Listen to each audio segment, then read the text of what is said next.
भगवान दास तोदी महाविद्यालय के ऑनलाइन क्लासेस में आपका स्वागत है। BSc final year mathematics algebra की नेक्स्ट वीडियो बनाने जा रहा हूँ। आई होप आपने इससे पहले वाले सभी क्वेश्चंस वगैरह कंप्लीट कर लिए होंगे। This is very necessary to completed all the previous videos. आप सभी अच्छी तरह देखकर उन यूनिट को अच्छी तरह कंप्लीट कर ले रहे हैं। यूनिट नंबर 3 चल रहा था, इसके अंदर मैंने वलय के बारे में आपको काम स्टार्ट करवा दिया था। जेपीएच की किताब का सॉल्यूशन है, उसमें जो भी आपके क्वेश्चन वगैरह दिख रहे हैं उनको मैं बहुत बारीकी से हल करवा रहा हूँ। तो इस सिलसिले में मैं अगला क्वेश्चन पुटअप करने जा रहा हूँ, तो उनको देखकर आप इसको अच्छी तरह नोट कर लेंगे। द नेक्स्ट क्वेश्चन इज, सिद्ध कीजिए कि सिद्ध करो कि m plus n under root 2, जहां पर m और n क्या है, पूर्णांक है। Is that clear? तो वास्तविक संख्या का समुच्चय योग व गुणन के लिए वलय है। ये क्या है? योग व गुणन के लिए वलय है, गुणन के लिए एक वलय है, ठीक है ना। ये अपने को डिराइव करना है तथा यह सिद्ध करना है कि क्षेत्र भी है क्या। तो हम क्या करते हैं, पूर्णांक या प्रांत भी सिद्ध कर देंगे। वलय है, क्या यह क्षेत्र है, ये भी आप सिद्ध कर देंगे। क्या यह क्षेत्र है? तो बिल्कुल अपन इसी कड़ी में अगला पड़ाव डालने जा रहे हैं।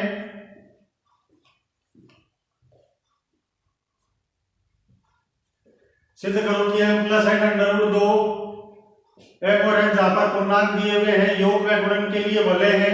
क्या यह क्षेत्र है? तो सबसे पहले तो अपने को ये पता होना चाहिए वलय की परिभाषा क्या होती है। तो वलय की परिभाषा आप अच्छी तरह रिकॉल करके इसमें बिल्कुल पीछे कोई भी आपके लिखा हुआ है उसमें देख के सोच लो, या फिर ऐसे ही बता दो। मैं इसमें हिंट के तौर पे लिख रहा हूं। वलय, पूर्णांक या प्रांत, क्षेत्र सबसे पहले समझ में आना चाहिए कि होते क्या है, उसी के बाद अपन आगे बढ़ पाएंगे। तो मैं लिख रहा हूं इसकी परिभाषा। वलय की परिभाषा क्या होती है? पहला नंबर, अगर r प्लस डॉट वलय है तो r1 प्लस के लिए क्या होना चाहिए? आबेली समूह का निर्माण करना आवश्यक है। उसके लिए मैं क्या करूंगा, r11, r12, r13 और r14 कैटेगरी में। दूसरा नंबर क्या होता है, r2 डॉट का क्या होना चाहिए? सामी समूह होना चाहिए। और तीसरा नंबर क्या है, बंटनता, r3 और r32। पहले ये अपने को करना ही पड़ेगा, इसका कोई भी अल्टरनेट नहीं है। तो पहला नंबर जो आपने ये लिया हुआ है, इसका मीनिंग क्या होता है, फिल इन द ब्लैंक, क्या समझ लो एक तरह से। आपको ये करने के लिए r प्लस एक आबेली समूह बताना योग संक्रिया के लिए a11, r11, r12, r13, r14 है। तो पहला क्या आता है, a plus B plus C बराबर a plus B plus C, a plus E बराबर a प्लस पी बराबर ई है, और a प्लस बी बराबर बी प्लस ए है। r2 डॉट का क्या होना चाहिए? सामी समूह होना चाहिए। यानी इस प्रकार से ये क्या होना चाहिए, साहचर्य नियम का निर्माण करना आवश्यक है। योग में साहचर्यता, और ये क्या कहलाता है, योग में आबेली समूह कहलाता है।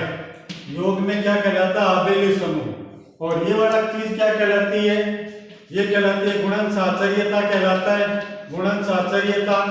और ये दोनों चीज क्या कहलाती है, बंटनता, ठीक है ना स्टूडेंट। और अपन यहाँ पर क्या जानते हैं, एक और पॉइंट लिख देता हूँ, योग संक्रिया का तत्समक अवयव कितना होता है?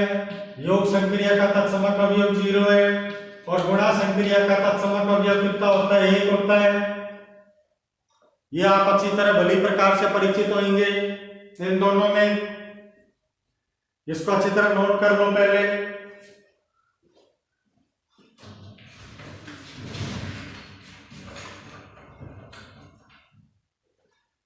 इनमें क्या होएगा कि कुछ बातें अगर आपने पहले वाले वीडियो देखे तब तो कोई भी तरह की दिक्कत नहीं आएगी, वरना ये आगे थोड़ी सी प्रॉब्लम आ सकती है। सिद्ध करो कि m plus n under root 2, m और n पूर्णांक है, योग व गुणन के लिए वलय है। क्या यह क्षेत्र है? इसको डिराइव करने के लिए मैं क्या करूंगा, सबसे पहली बात तो ये है कि इसमें ये आता है, हम जानते हैं कि पहले तो क्या कर लोगे आप, इसको कोई सेट ले लो आप।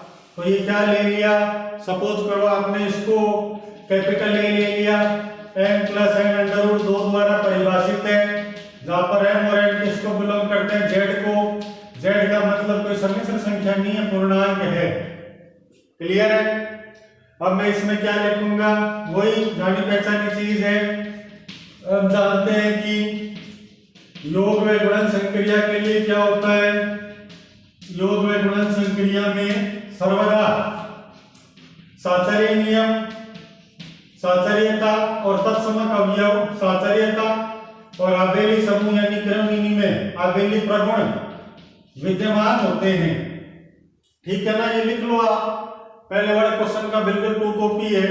हम जानते हैं कि योग व गुणा संक्रिया में, क्योंकि अपने को ये दिया स्पेशली, यहाँ पर क्या लिखा हुआ है, योग है, और यहाँ पर क्या लिखा हुआ है, गुणा है। उसके लिए हमें क्या सिद्ध करना है, वलय, और उसके आगे क्या सिद्ध करना पड़ेगा, क्षेत्र।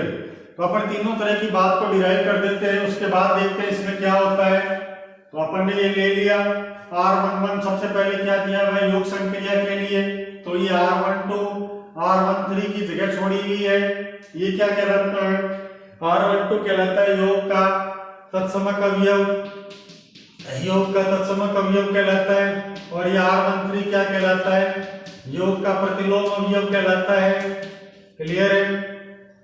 अब इसमें क्या करेंगे, हम जो जो जानते हैं वो लिखते जाओ। योग संक्रिया व गुणन संक्रिया के लिए साचर्यता, आबेली, गुणन साचर्यता और बंटनता सर्वदा विद्यमान होते हैं। तो यहाँ क्या लिखेंगे, सर्वदा साचर्य आबेली प्रगुण विद्यमान होता है। दोबारा लिखो, हम जानते हैं कि योग व गुणन संक्रिया में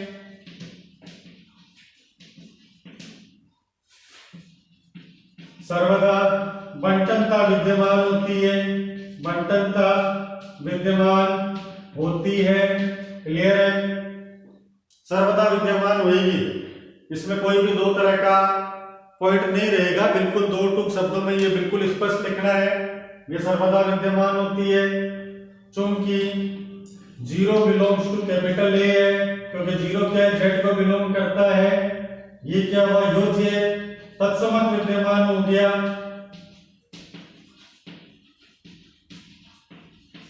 अगला क्या है, चूंकि एक बिलोंग्स टू कैपिटल ए, एक किसको बिलोंग करता है, जेड को।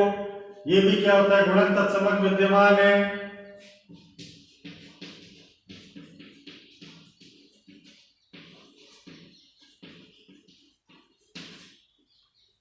ठीक है, ये सब चीजें आपके विद्यमान होती है। सिद्ध करो कि m plus n under root 2 है, जिसमें m और n पूर्णांक है, योग व गुणन के लिए वलय है, क्या यह क्षेत्र होगा। तो a बराबर n plus n under root 2, m और n z को बिलोंग करते हैं। तो ये चीज आपको लिखनी है कि योग व गुणन के लिए साचर्य वगैरह सब चीज आप लोग लिख लेंगे।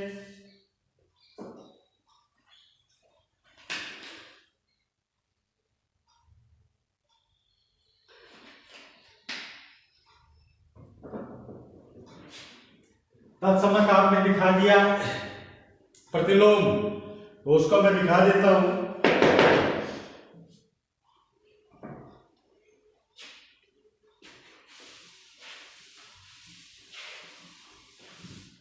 उसके बाद क्या आता है कि इसके अंदर लिखा सर्वदा बंटन नियम विद्यमान होते ही है। अब इसमें क्या करेंगे, यदि small A belongs to capital A, जहां पर ये जेड को बिलोंग करता है, तो माइनस ए भी ए के अंदर ही होगा, क्योंकि माइनस ए भी क्या होता है, पूर्णांकों का समुच्चय कहलाता है। पूर्णांकों के समुच्चय में कितना होता है, प्लस माइनस अनंत तक ले सकते हैं, पूर्णांक होना चाहिए। तो ये भी क्या होगा, सर्वदा विद्यमान हो जाएगा। चूंकि zero belongs to capital A है, ये क्या कहलाता है, शून्य के भाजक रहित वलय होने के लिए पर्याप्त है। तो ये चीज क्या कहलाती है, पूर्णांकीय प्रांत। तो इसका मतलब ये क्या हो जाएगा, पूर्णांकीय प्रांत है। ठीक है, तो ये बिल्कुल बढ़िया स्क्रीनशॉट ले लो। तो ये वलय भी है, यहाँ पर ये क्या दिखा देंगे, वलय है और पूर्णांकीय प्रांत भी है। दोनों में आपको अच्छी तरह कोई भी तरह का कंफ्यूजन नहीं होना चाहिए, ये चीज होती है। अब आगे सिद्ध करने के लिए इसको पहले आप अच्छी तरह एक बार देख लो।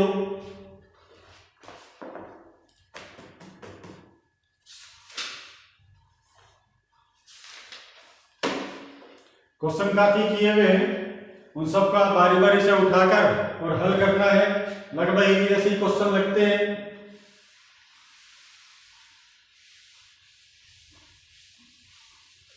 पूर्णांक के प्रांत पर वलय सिद्ध करने के बाद अगला टॉपिक क्या बचता है, इसमें पूछा है क्षेत्र है क्या। एक्चुअली में पूर्णांक के प्रांत तो पूछा ही नहीं था, वो तो चलो अपन ने यूं दिखा दिया कि 0 लिखा हुआ है तो ये क्या बनेगा, रहित वलय। रहित वलय है तो हमने वो अपना काम कर दिया। अब आगे का है जो ये है कि अगर मान लो क्षेत्र दिखाना है तो उसके लिए R22 और R23 ये 24 होना चाहिए, यानी क्या होना चाहिए, गुणन का तत्समक अवयव होना चाहिए, तत्समक अवयव जो कि विद्यमान है। क्लियर है। और R24 क्या होता है, गुणन का आबेली होना चाहिए, गुणन का आबेली समूह होना चाहिए। बिल्कुल है ये भी, तो आपको कोई भी तरह की दिक्कत नहीं आएगी। उसके बाद ये R4 नंबर क्या होता है, ये होता है प्रत्येक अशून्य संख्या का गुणात्मक प्रतिलोम विद्यमान होना चाहिए। तो ये आपको अच्छी तरह ध्यान रखना है कि ये हो ही प्रत्येक अशून्य संख्या का गुणात्मक प्रतिलोम विद्यमान होना चाहिए। तो हमें प्रतिलोम की परिभाषा को इसमें इंडिकेट करना है। तो उसके लिए मैं क्या करूंगा, उसके लिए ये करूंगा कि यहाँ पर जो a बराबर m+n√2 दिया हुआ है उसमें मान लिया इसमें कोई भी अवयव ले लिया, a+b√2 ले लिया, अवयव ले लिया आपने। तो गुणा का प्रतिलोम की परिभाषा क्या होती है, पहले तो ये समझ लो आप।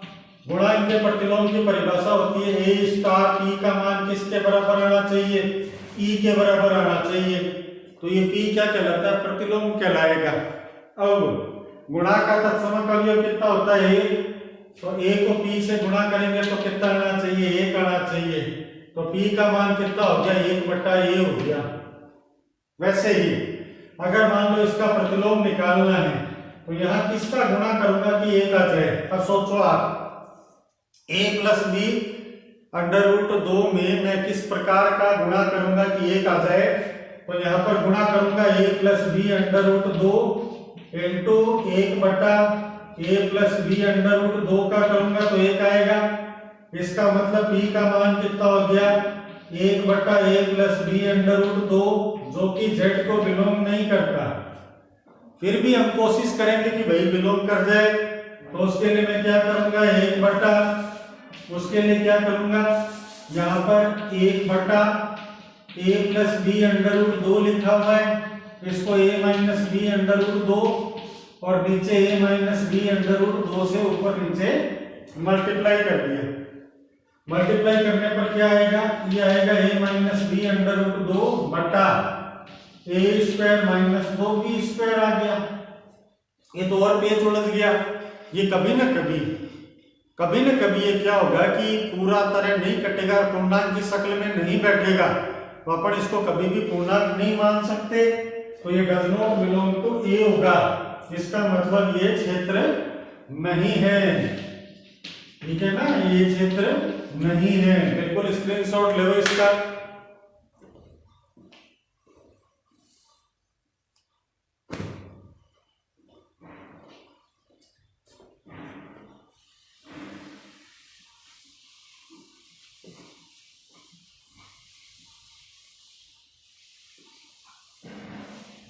ठीक है ना। अगला क्वेश्चन मैं जो करवाने जा रहा हूं उसमें ये है कि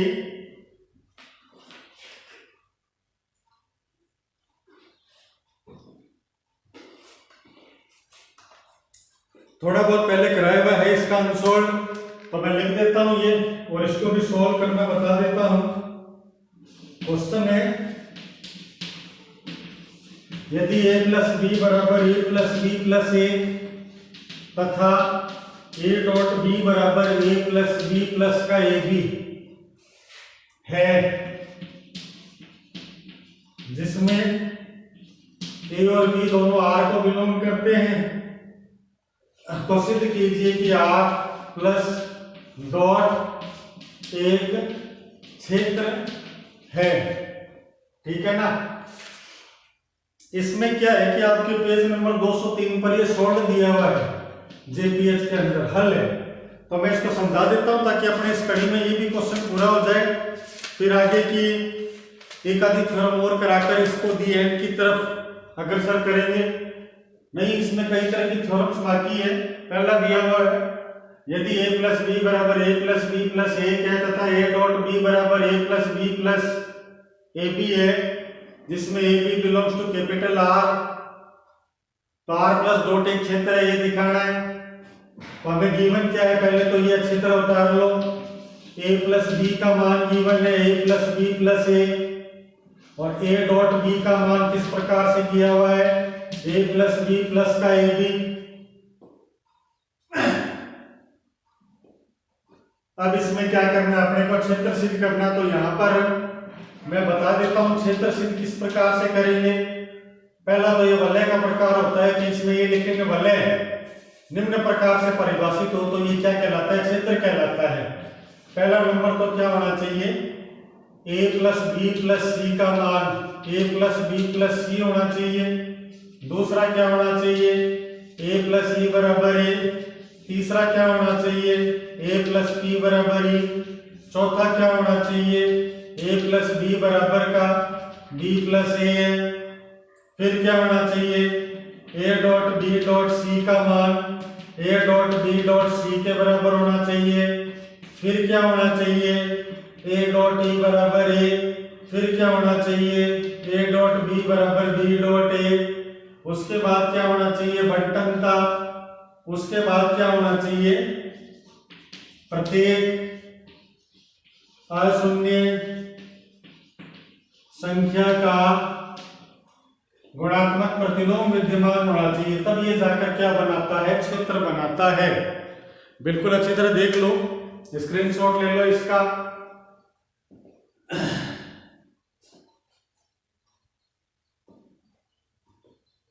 अब बात आती है सर इसका सर्वदा वाला लिख दें क्या, नहीं, रुक जाओ भाई, ये लिखना नहीं है सर्वदा वाला, क्योंकि इसमें एक पेच अट गया।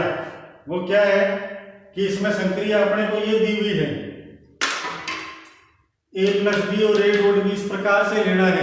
कहने का मतलब है अपन अभी तक क्या जोड़ते आए थे, 4 प्लस 5 बराबर 9, लेकिन ये क्या बोल रहा है कि आप 4 और 5 में जोड़कर एक और जोड़ दो, यानी 4 और 5 9 और 1 10 हो गए।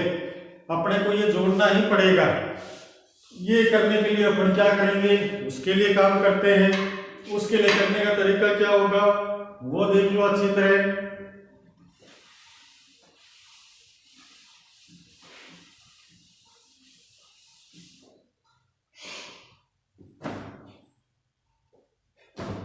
सबसे पहला क्या हो जाएगा,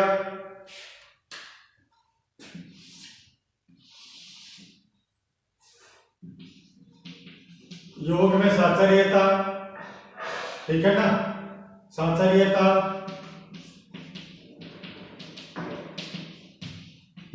उसका फॉर्मूला क्या है, a plus B plus C का मान किसके बराबर है, a प्लस बी प्लस सी के बराबर। तो ये ब्रैकेट लगा लो, ये थोड़ा सा लाइन खींच लो, हमें क्या दोनों इक्वल बताने हैं। तो ये बन गया a plus B plus A है, प्लस का सी है। तो इसका मतलब क्या हो गया, a plus B plus C plus का 2। ये क्या हो गया, a plus B plus C plus 1 है। तो ये हो गया a plus B plus C plus 2 हो गया, साचर्य विद्यमान है। इसी प्रकार गुणा का निकाल लो आप, गुणा का भी सेम एज इट इज यही निकलेगा, ठीक है ना, ट्राई कर लो।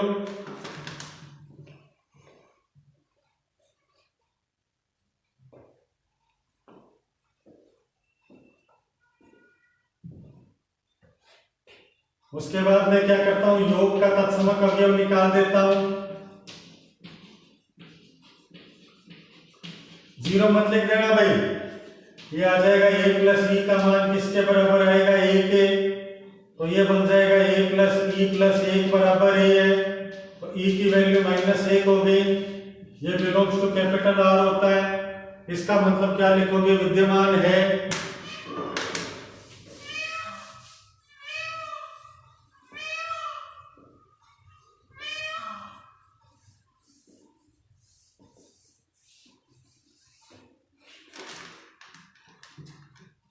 अगला क्या लिखना है, योग का प्रतिलोम है।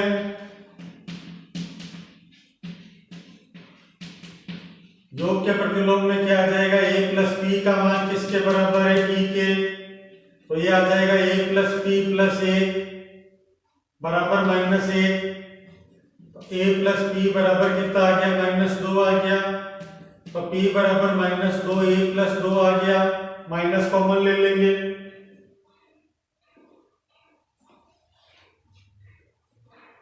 ये भी बिलोंग्स टू आर है, विद्यमान है।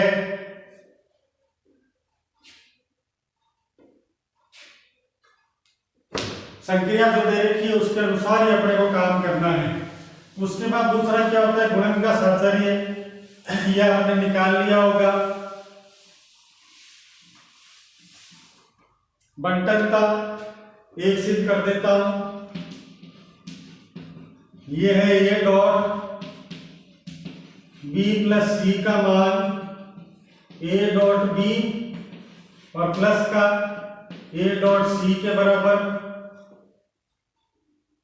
हल करते हैं तो ये आ जाएगा a dot b plus C का मान b प्लस सी प्लस 1 और ये a प्लस b प्लस 1 है, और प्लस का कितना है a डॉट b प्लस का a b आएगा, और ये कितना है a प्लस सी प्लस का ए सी है।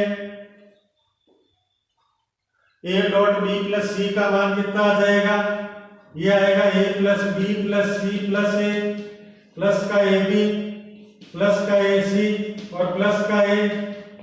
ठीक उसी प्रकार ये +1 कर देना, तो ये +1 आने पर दोनों बराबर आ जाएंगे।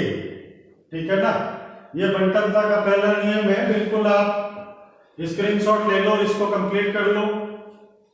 पहला कंप्लीट है, कर क्या लो, इसके जैसा आपको दूसरा करना है, दूसरा बंटन नियम आपको करना पड़ेगा। अब क्षेत्र सिद्ध करने के लिए गुणात्मक प्रतिलोम है, तो a डॉट ई का मान किसके बराबर होना चाहिए, a के, तो a डॉट ई का मान a प्लस ए ई बराबर कितना a है, तो e का वैल्यू कितनी है 1 plus a is equal to 0। ठीक है ना, तो e की वैल्यू 0 बन गई। अब क्या करेंगे, गुणन का प्रतिलोम ले लेते हैं। गुणन का प्रतिलोम a डॉट p की वैल्यू किसके बराबर e के, तो ये a plus P plus A P बराबर 0 है, तो p के गुणन में 1/a आया तो माइनस का a आ गया, p बराबर -a/1 plus a belongs to capital R। इस प्रकार ये क्या बन जाएगा, क्षेत्र बन जाएगा। एक या दो कड़ी बीच में छोड़िए, उसको आप बिल्कुल पूरा कर लेंगे। बहुत जबरदस्त तरीके से ये काम किया है। इसमें क्या क्वेश्चन में कभी भी